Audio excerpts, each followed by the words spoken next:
Ito na naman yung job order natin. Number 2, steering gear, hydraulic oil tank, level low.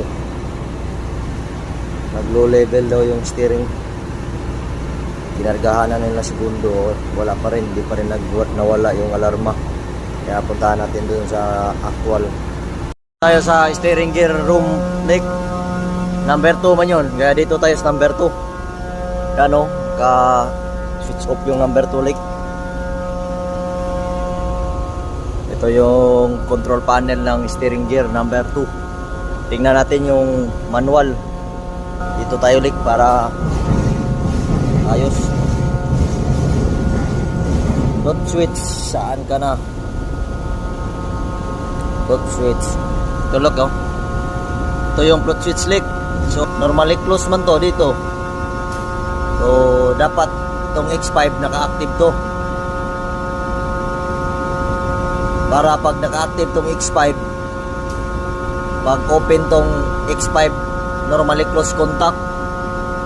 Para itong timer na TM4 wala siyang supply kasi dadaan man siya sa auxiliary normally close contact sa X5 na relay na pina-active ng float switch. Ito yung X5 leak. So tingnan natin kung meron ba tong power. Kung may power yan, dapat ito wala tong power, yung TM4 na timer, dahil dumaan siya sa normally close ng X5 na relay. Kung walang power tong X5, kung walang power tong X5 leak, so ibig sabihin nag-open talaga tong float switch. So titingnan natin kung dapat dito may makuha tayong 115 volts sa 1 and 8 na terminal sa X5. 1 and 8 na terminal sa X5 leak. Ito yung terminal ng 1 and 8, yung coil ng relay X5. Wala siyang power leak, oh. So kung wala tong power leak, ibig sabihin yung normally close contact niya, dahil hindi siya naka-active, perme siya naka-close. Kaya yung close contact nito papunta dito sa timer, dumaan yung supply, kaya nag-active tong timer. So titingnan talaga natin doon sa mismong float switch niya kung nag-open ba talaga, kasi wala man siyang binigay na signal dito na close para mag-energize yung X5. Ano, dapat tong X5 naka-close yan, kasi pag na-close yung X5, mag-open tong timer para wala siyang alarma sa low level. Eh ngayon, kinuna natin to ng voltahe dito, wala mang voltahe. Dahil nga, nag-open tong float switch.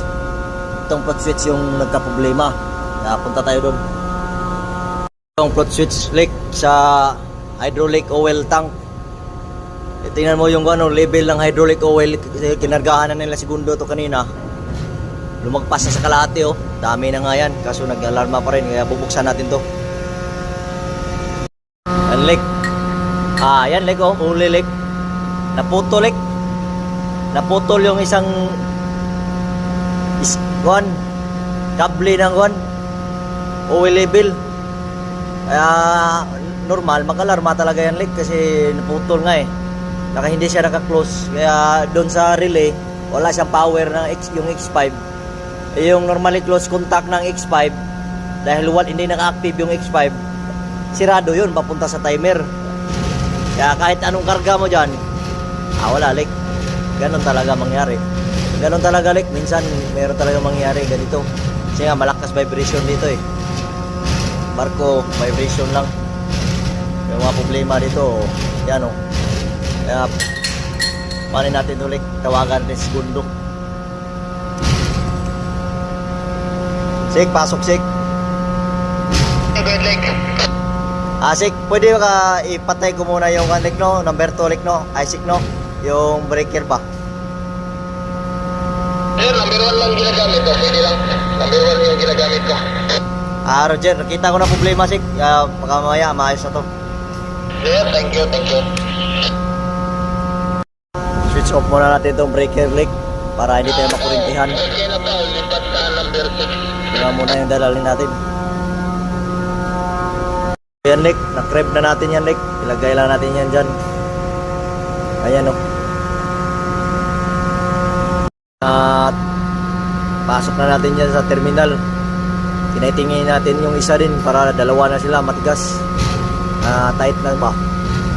Sirado na natin tapos isitso natin yung breaker dun. Natapos na natin dun sa switch, foot switch. Kaya i-switch on na natin yung breaker. Dapat hindi mag-active yung TM4 na timer dahil nakasirado na yung float switch, naka-close contact na. Dapat yung X5 na relay naka-energize, kaya mag-open yung normally close contact niya pupunta dito sa TM4. Talag ko. Hindi na siya nag-connect, hindi na siya nag-active leak kasi malaman mo yan kung nag-active leak dahil may ilaw yan na pula. Tapos pag naka-close na yung auxiliary contact niya, mag-green na yan. Tanungin natin segundo. Sik, pasok Sik. Sik, paki-reset ng kuhan Sik sa steering gear number 2 Sik. Tapos abisuhan mo ko Sik kung wala nang alarma. Roger, wala nang alarma. Nawala na yung alarma. Normal na siya. Okay, copy. Sige Sik, ayos na to Sik. Sir, Yan Lik, ayos na Lik. thank you, thank you. So yan Lik, steering gear number 2. Hydraulic oil tank level, normal na siya.